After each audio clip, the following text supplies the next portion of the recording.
welcome back to What the Craft Jax, and I'm Jax. I'm here to walk you through my latest creation from the Simon Says Stamp March monthly card kit. I just wanted to do something that was springy and fun, something that you just wouldn't expect. I loved the flowery paper that was in the card kit. It just reminded me so much of spring, plants and gardening. Kind of gave me the sense of low sunset with the sunshine ray coming through the blinds of the window, hitting the plants with dust particles floating in the air. Had this really cute die from Spellbinder's Delights. I decided to use the sage die that I had. I absolutely love it. It has like a little pot that I'm using my sandstone Spectrum Noir alcohol markers on, and I'm just outlining the edge of that pot, and I'm just making sure that it's got a little bit of color, and I'm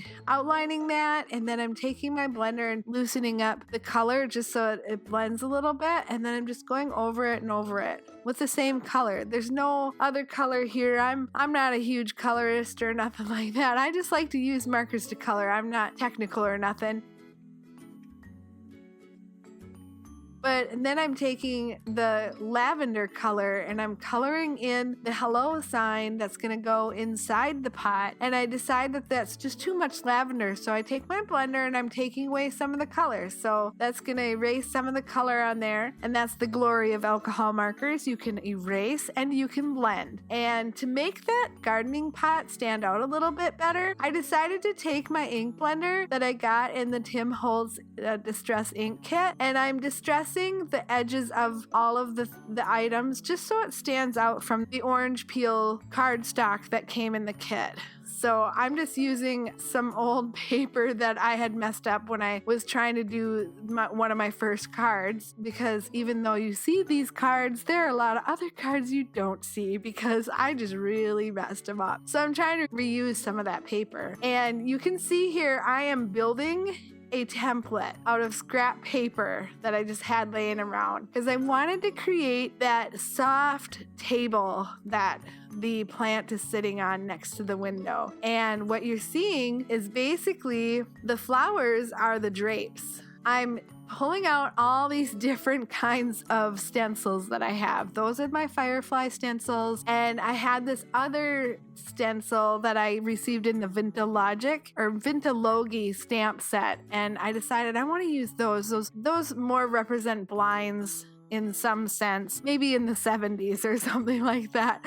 I don't know. But I decided to use the Distress ink in the antique linen because I didn't want it too dark. I wanted it kind of light and I wanted it soft. I wanted it to create a mood. So I didn't want to get too over the top with this. You can see that even though it's the lightest Distress ink, it really colored it pretty darkly because it was on a colored cardstock. That kind of looks like those pull drapes on a window.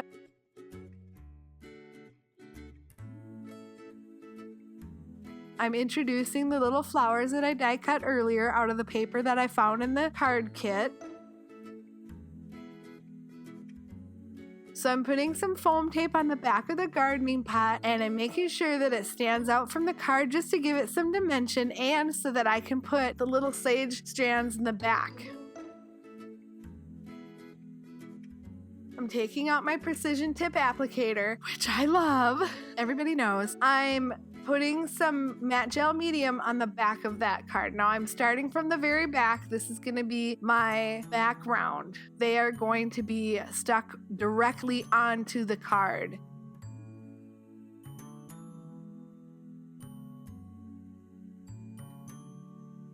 So I'm taking out my walnut stain and I'm just tinkering around on that, and I'm trying to do it as light as I possibly can so I don't affect the background like the little stencil that I created. But that just gives the further back items a little bit more dimension.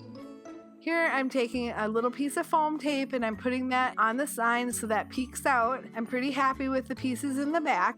I've decided to take a tiny bit of foam tape and put that on my little piece so that it sticks out once I put it into the pot. So you'll see that I put a little bit of matte gel medium on the very bottom of the stem, and then I put it into the pot with that foam tape. One portion of it looks like it's inside, and then the other portion kind of sticks out on top.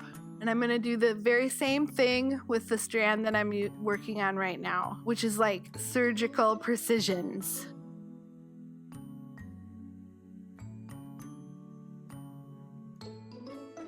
The die cut comes with like those little baby orange flowers on the side there that I'm putting on the pot. They come with those, and I thought, well, maybe I should put them on the tips of the sage plant, or maybe I should put them on the actual pot. And I just didn't think they worked because they were orange, and I already had orange, and it just wasn't working for me. So I decided to take out my already pre-cut papers that I always keep on hand with all my little dies. Whenever I die cut something, I die cut extras, and I put them in little baggies, and I pull them out when I'm ready to use them. And you can see here, I am just going back and forth with all the little baby heart papers that I have in there, and I'm really digging that particular heart that has the burlap. I think that really looks like it belongs there. I think the blue is just too much blue. So I think that the burlap really brings out the brown and ties the entire thing together. So I put that on the piece, and I'd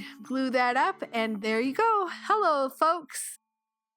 And I hope your spring is fabulous and warm and peaceful and everything that you want spring to be. I hope you have a fabulous day today. All product links are listed below. Thanks for joining me today. If you like what you see here today, give me a thumbs up. Subscribe to my channel if you want to see more, and ring my bell, folks, if you want to have an email in your email box notifying you when my next video is uploaded. Until next time, love you guts. Bye!